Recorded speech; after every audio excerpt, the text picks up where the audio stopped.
19h45, la barrière Info Soir. Messieurs, dames, bonsoir et bienvenue à cette nouvelle session d'information du mercredi 13 novembre 2024. Lancement ce matin du Forum national sur le décès maternel et périnatal, un forum de 3 jours organisé par le ministère de la Santé publique, de la population et des affaires sociales. À l'issue de ce forum, plusieurs thématiques et panels à l'ordre du jour pour en sortir des recommandations afin de diminuer considérablement le décès maternel et périnatal. Asma Oussedou et Ibrahim Abdou. Plus jamais de décès maternel et périnatal évitable au Niger. Agissons ensemble. C'est sur ce thème qu'a été lancé le Forum national sur les décès maternels et périnatales ce mercredi 13 novembre, dont l'objectif général est de mobiliser toutes les parties prenantes autour des plus hautes autorités pour un engagement en faveur de la réduction de la mortalité maternelle et périnatale. Pour le représentant de l'Organisation mondiale de la santé, la situation de la mortalité maternelle et périnatale est peu reluisante au Niger. Selon l'enquête de NAFEM de 2021, la mortalité périnatale est passée de 24 pour 1000 en 2015 à 43 pour 1000 en 2021.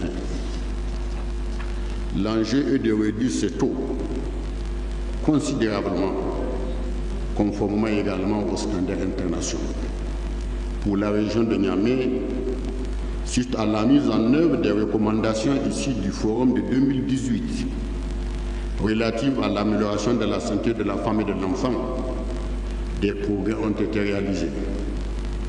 Ainsi, 7 recommandations sur 12 ont été réalisées, soit un taux de 75%. Monsieur le ministre, les défis qui restent à relever sont surtout la disponibilité des ressources humaines en quantité et en qualité, une prise de conscience citoyenne et une réelle volonté de servir l'État et ses populations. Malgré tous les engagements auxquels notre pays a souscrit, malgré le plateau technique fort appréciable disponible, malgré l'engagement de l'État et l'existence d'infrastructures adéquates, les femmes meurent en donnant la vie et de nouveau-nés meurent du fait de l'homme. Pourquoi?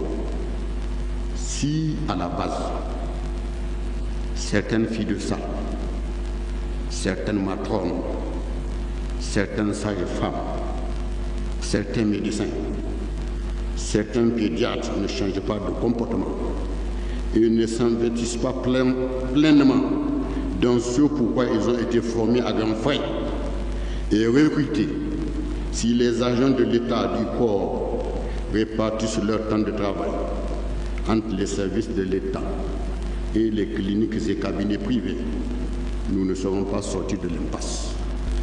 La réduction de la mortalité maternelle périnatale au Niger demeure un défi majeur, mais il est surmontable. En unissant nos efforts et en mettant en place des stratégies efficaces, nous pouvons sauver des vies et améliorer le bien-être des mères, des nouveau-nés dans notre pays et contribuer ainsi au développement économique et social. Le combat pour la réduction de la mortalité maternelle et périnatale requiert une contribution de tous pour un changement de paradigme, notamment dans la communication, la sensibilisation de masse pour l'adoption des attitudes favorables à la santé de la mère et de l'enfant. Elle passe également par l'amélioration de l'accès aux services de santé grâce aux infrastructures et par le renforcement de l'offre de services de santé de la reproduction. Les causes des décès maternels et périnatales, tant directes qu'indirectes, sont nombreuses. Toute inéquité dans l'accès aux soins de santé de qualité, a indiqué le ministre de la Santé publique, de la population et des affaires sociales. Au Niger, les 3 principales causes directes des décès maternels sont les hémorragies graves avant, pendant et après l'accouchement, représentant 34%.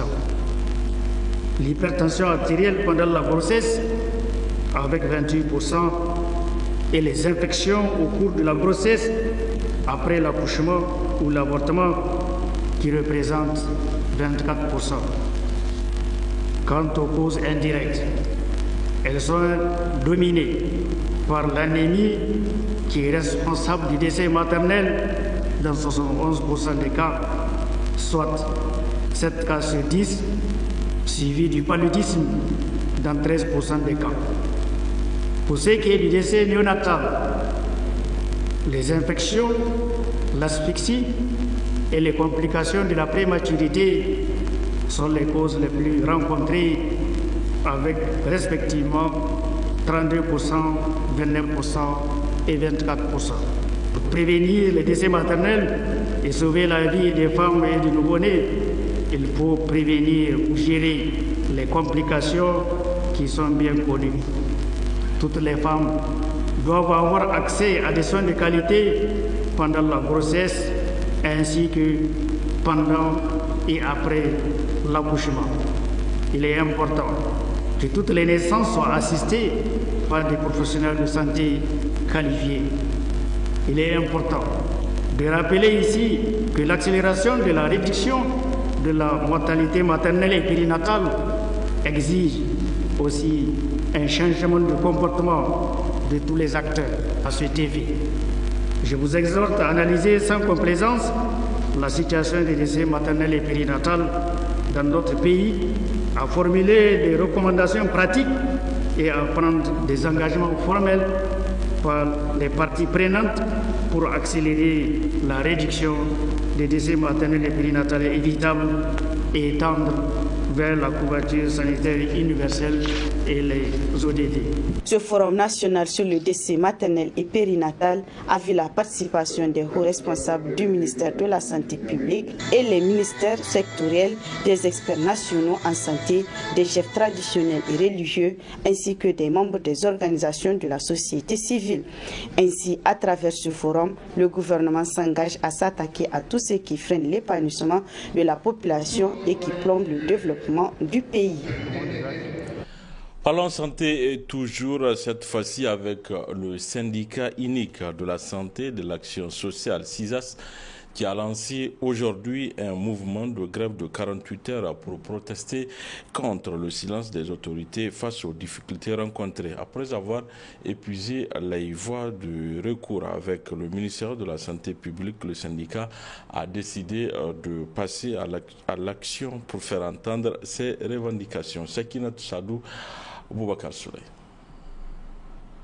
Le secteur de la santé est de nouveau en ébullition. Le syndicat unique de la santé et de l'action sociale, SUSAS, observe depuis ce matin une grève de 48 heures pour dénoncer certains manquements constatés. Ce que nous tenons à souligner par rapport à ce préavis de grève, au sortir du congrès de Tillabéri, nous étions venus avec un certain nombre de points sur notre plateforme que nous avions remis officiellement au ministère de la Santé publique. Et malgré la remise de cette plateforme, il a fallu que nous fassions une lettre d'interpellation pour que nous partions négocier quelques points de cette plateforme, parce que nous avons des points un peu urgents, comme le point par rapport au concours professionnel. C'est un point qui nous tient beaucoup à cœur, et que ce concours professionnel n'a pas eu lieu en 2023. Et il faut coûte que coûte qu'on gagne ce concours-là en 2024, parce que nous avons des camarades qui ont été déjà frappés par l'âge en 2023, ils n'ont pas fait ce concours, ils n'auront plus la chance de le faire. Et cette année aussi la même chose. Donc ce point-là, c'est l'os dur même de ce préavis de grève. Et en dehors de ça, nous avons un autre point par rapport à l'affectation des femmes mariées, d'autres sont dans leur 4e année sur leur lieu d'affectation, alors que dans la logique même c'est 3 ans.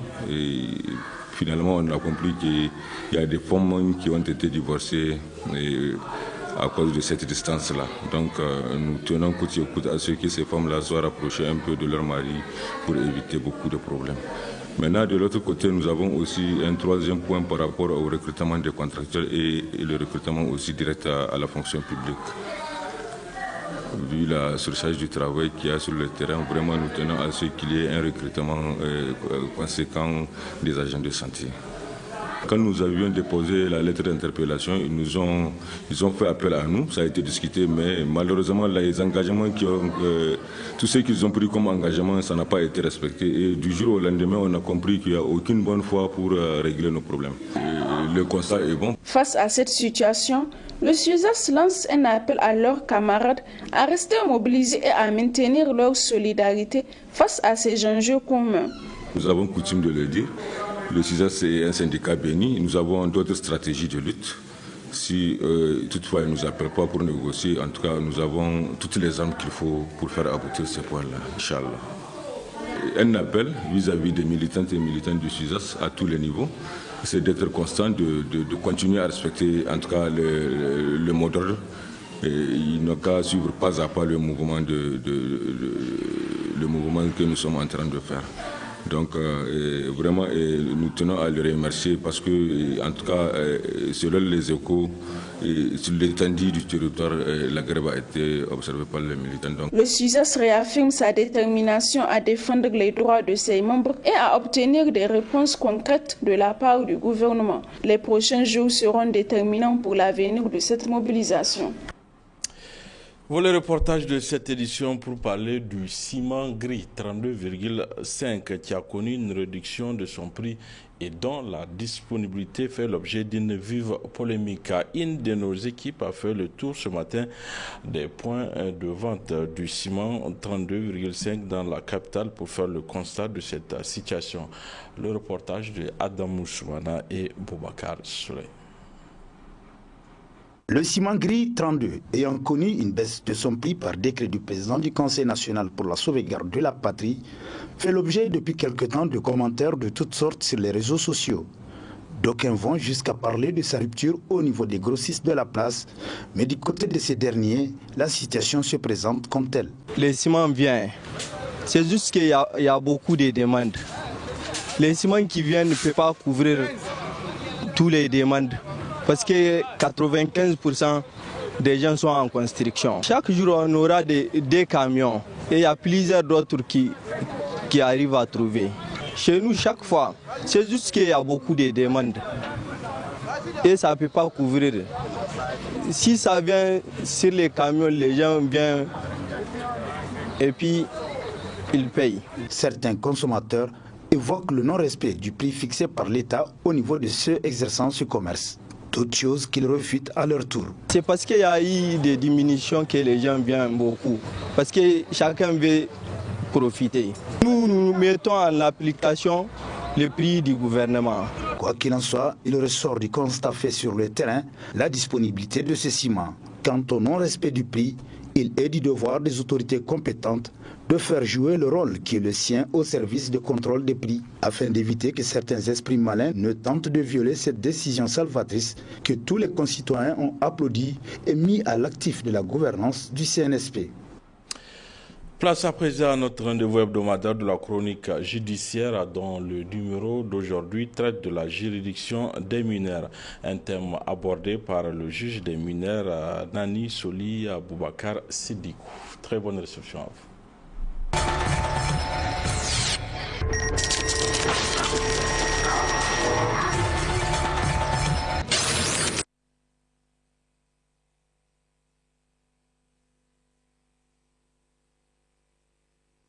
Les juridictions des mineurs ont été créées au Niger pendant la transition militaire de 1999 par l'ordonnance numéro 99-11 du 14 mai 1999. Donc cette ordonnance-là de 1999, c'est elle qui a créé pour la première fois les juridictions pour mineurs au Niger. Donc après un certain nombre d'années de mise en œuvre, donc un certain nombre de lacunes et de difficultés ont été relevées dans son application. Et c'est ainsi qu'en 2014, donc plus précisément le 20 novembre 2014, une nouvelle loi a été adoptée, donc la loi 2014-112, et qui a abrogé donc l'ordonnance de 1999. Donc aujourd'hui, le texte de référence qui régit donc les juridictions pour mineurs au Niger, c'est la loi 2014-72 du 20 novembre 2014. Voilà donc pour ce qui est de la présentation. La juridiction des mineurs. Le juge des mineurs, il a une double casquette. il a des attributions en matière pénale et des attributions en matière de protection. En matière pénale, le juge des mineurs, s'agissant des faits qualifiés de délits, donc lorsqu'un mineur est en conflit avec la loi qui est poursuivi pour des faits qualifiés de délits, c'est le juge des mineurs qui est saisi et c'est lui qui instruit, qui fait les actes d'instruction. Il fait office de juge d'instruction, il instruit le dossier. Et c'est le même juge, donc après l'instruction, s'il estime que le fait reproché au mineur, il y a des charges contre lui, donc il prend une ordonnance, il les renvoie devant le tribunal des mineurs qu'il va présider pour les juger. Maintenant, en matière criminelle, donc lorsque les faits reprochés aux mineurs sont qualifiés de crimes, donc là, c'est le tribunal des mineurs collégialement composé qui est présidé par le président du tribunal et d'un juge du mineur et d'un autre juge. Donc c'est un collège de 3 magistrats, y compris le juge du mineur qui a instruit le dossier, donc qui juge le dossier. Donc voilà, en matière pénale, les attributions du juge des mineurs. Il est juge d'instruction en ce qui concerne les dossiers impliquant des mineurs et il est aussi juge de jugement pour les affaires correctionnelles. C'est lui-même qui représente la juridiction des mineurs. On a pour les affaires criminelles, il complète le tribunal des mineurs qui est présidé par le président du tribunal. Maintenant, l'autre volet de ces attributions, c'est en matière de protection. Donc là, c'est une innovation. Donc lorsque vous prenez la loi de 2014, notamment à son article 37, dispose que le juge des mineurs, il est compétent pour prendre des mesures de protection lorsqu'on est en présence du cas d'un mineur en danger. Alors, qu'est-ce qu'on entend par mineur en danger? La loi a défini, donc 2014-72, a défini ce qu'il faut entendre par mineur en danger. Un mineur en danger, au sens de la loi, c'est un enfant dont la santé, la sécurité, la moralité ou les conditions de son éducation sont gravement compromises. Donc, lorsqu'on est en présence d'un enfant qui se trouve dans cette situation, eh bien, le juge des mineurs, il est compétent pour prendre une mesure de protection. Donc, il peut prendre, par exemple, un enfant qui s'adonne dès le bas âge à la consommation des stupéfiants ou bien qui passe la nuit dans la rue, il est en danger parce qu'il peut être exposé à toutes sortes d'accidents de circulation et consorts ou de problèmes de santé. Donc là, le juge des mineurs peut prendre une décision. Si par exemple les parents sont divorcés, il peut décider, après enquête sociale, décider par exemple si l'enfant est avec la mère, les retirer donc de la mère pour le confier au père ou bien le placer carrément dans un centre d'accueil ou bien le confier à une personne digne de confiance. Donc ça fait partie des mesures de protection que le juge des mineurs peut être amené à prendre. Maintenant, qui sont les personnes qui sont habilitées à saisir les juges des mineurs en matière de protection? Donc la réponse se trouve dans l'article 36 donc, de la loi EDEM 72 qui dispose, je cite, donc il y a parmi les personnes qui sont habilitées à saisir les juges des mineurs et pour un dossier de protection, pour une mesure de protection, il y a le procureur de la République et les parents, donc le père ou la mère, les tuteurs et le subrogé tuteur, l'enfant lui-même peut venir devant le juge des mineurs pour demander à ce qu'on prenne une mesure de protection à sa faveur. Moi, j'étais à Berny il y a quelques années de cela, c'était une fille qui était au collège, donc que les parents voulaient donner à Marais, c'est elle-même qui était venue me trouver dans mon bureau pour me demander à ce qu'une mesure soit prise parce qu'elle ne voulait pas de ces mariages-là. Donc l'enfant lui-même peut venir saisir les juges des mineurs. Donc il y a la juridiction qui est chargée des affaires coutumières, donc la juridiction qui statue en matière matrimoniale, et il y a la brigade des mineurs aussi. Donc toutes ces personnes-là sont habilitées à saisir les juges des mineurs par rapport à une mesure de protection. Et c'est vrai, il y a une confusion dans la pratique que les justiciables font. Pour le commun des mortels, lorsque par exemple, dès qu'on dit que c'est une question de garde d'enfants, et pour le commun des mortels, automatiquement les gens pensent que c'est le juge des mineurs qui est compétent pour statuer sur la garde des enfants lorsqu'il y a une rupture des liens conjugaux qui intervient au sein d'un couple. C'est vraiment une erreur d'appréciation et une méconnaissance de la procédure qui amène les gens à se comporter de la sorte. La question de la garde d'enfants, elle relève de la compétence d'une autre juridiction. Et pour le cas des Niamey, par exemple, ce sont ce qu'on appelle les tribunaux d'arrondissement communaux. Donc, en dehors de Niamey, par exemple, au niveau des autres tribunaux de grande instance et des tribunaux d'instance, il y a les présidents des tribunaux d'instance. Et au niveau des TGI, donc dans les régions, il y a les vice-présidents, c'est-à-dire le juge chargé des affaires coutumières et civiles. Donc ce sont eux qui sont compétents et pour statuer sur la question de la garde d'enfants. Donc normalement, lorsqu'il y a une rupture du lien conjugal, même si c'est à la suite d'une répudiation, parce que quand c'est à la suite d'un divorce, puisque le divorce, en principe, il intervient toujours devant les juridictions. Donc là, le problème ne se pose pas. Là où le problème se pose, c'est à la suite de la répudiation. Un couple, par exemple, une dame qui est répudiée par son mari, donc avec lequel elle a eu des enfants, donc après la répudiation, généralement, quand il n'y a pas de problème de garde d'enfants, chacun reste dans son coin. Maintenant, c'est quand le problème va se poser, et qu'ils viennent au niveau de notre juridiction pour solliciter notre service. Alors, lorsque vous regardez la loi sur l'organisation judiciaire, la loi numéro 2018-37 du 1er juin 2018, notamment à son article 37, elle a bien défini la procédure à suivre en matière de garde d'enfants. C'est-à-dire, lorsqu'il y a, que ce soit le divorce, bon, on prend le cas de la répudiation parce que c'est ça qui pose problème.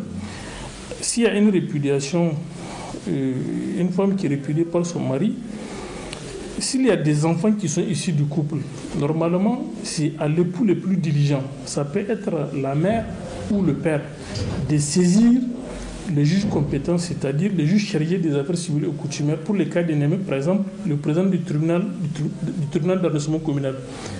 Donc, l'époux le plus diligent, il saisit et le juge compétent pour qu'il constate, si c'est une répudiation, pour qu'il constate qu'effectivement il a été répudié sur la présentation du papier de répudiation, qu'elle constate. Maintenant, le même juge, s'il y a des enfants qui sont issus du couple, donc normalement, quand il y a un consensus entre le père et la mère par rapport à la garde des enfants, il peut arriver que le couple, que les deux ex-époux s'entendent pour avoir une garde partagée. Par exemple, si c'est deux enfants, le peut prendre un enfant, la mère peut prendre l'autre. Donc là, s'il y a un consensus par rapport à ça, donc le juge, il homologue donc l'accord qui est intervenu entre les parties. Maintenant, s'il n'y a pas d'accord, en ce temps-là, il va ouvrir un dossier pour statuer sur la garde des enfants.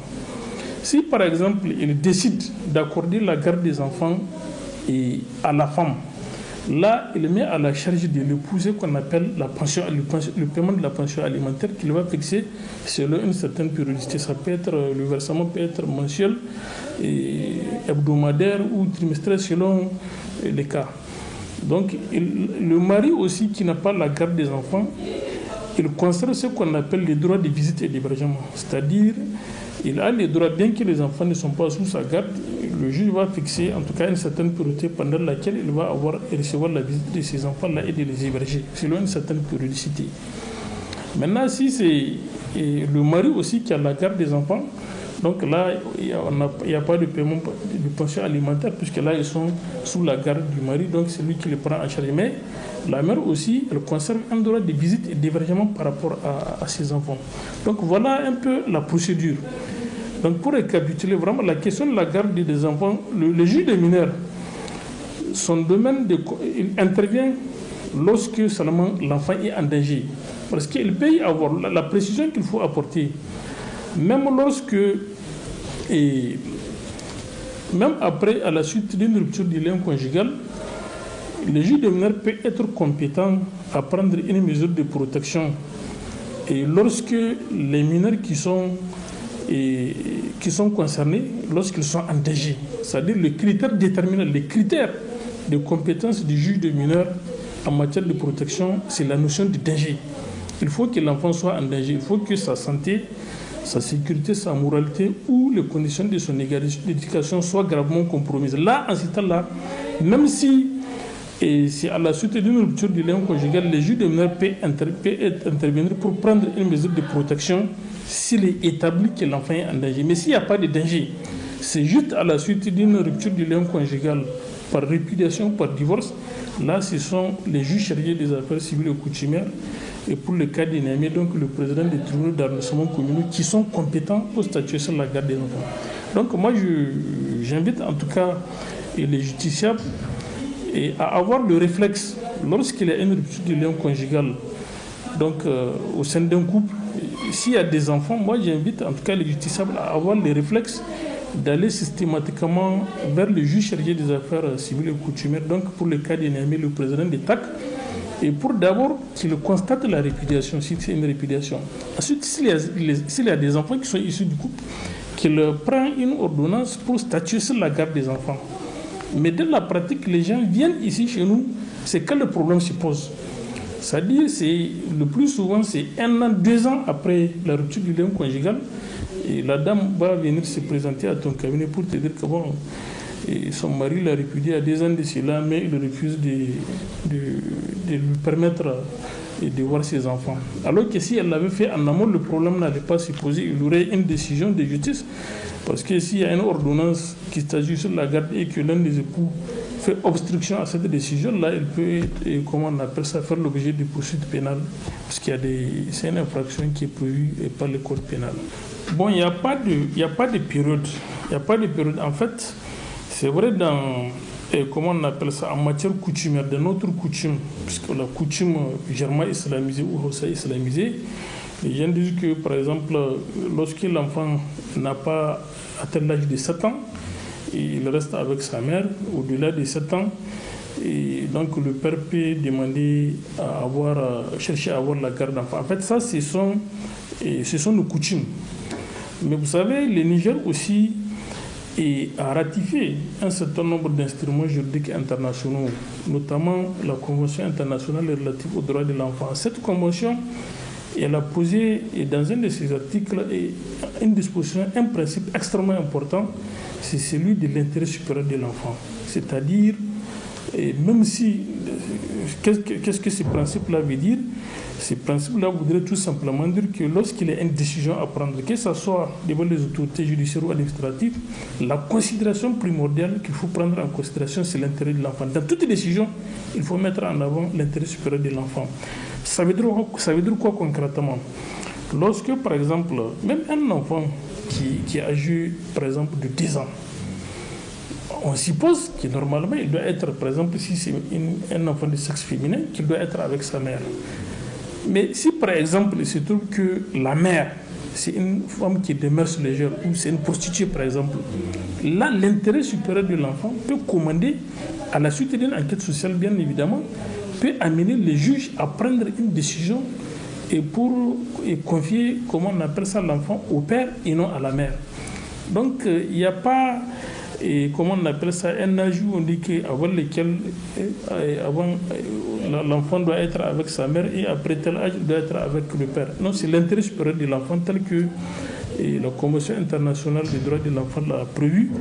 Et le même principe a été reconduit par la loi 2014 et 72 du 20 novembre 2014 sur les juridictions des mineurs. Donc vraiment, en la matière, c'est l'intérêt supérieur de l'enfant qui prime. Il y a une infraction qui est prévue dans le code pénal qu'on appelle la non-représentation d'un enfant et qui est prévue par le code pénal. Par exemple, lorsque le juge, à travers son ordonnance, décide par exemple de confier la garde de l'enfant à un des parents et que l'autre refuse de le représenter, c'est une infraction qui est prévue par la loi. Ça, c'est un premier aspect par rapport à ça. Maintenant, il y a une autre infraction aussi, surtout qu'on peut, comment on appelle ça, coller à la personne, c'est la résistance à l'exécution d'une décision de justice. Donc il y a vraiment des infractions qui sont prévues par le code pénal et par rapport à ça. De plus en plus, et on est en tout cas un peu envahi par des femmes qui viennent, donc les femmes répudiées, et qui viennent pour des questions de garde d'enfants. Donc à chaque fois, moi je les oriente donc, en fonction donc, du lieu du domicile du conjoint, donc de l'ex-conjoint, j'essaie de les orienter au niveau des juridictions compétentes, au niveau des TAC, du tribunal d'administration communal compétent, pour qu'ils puissent gérer ça.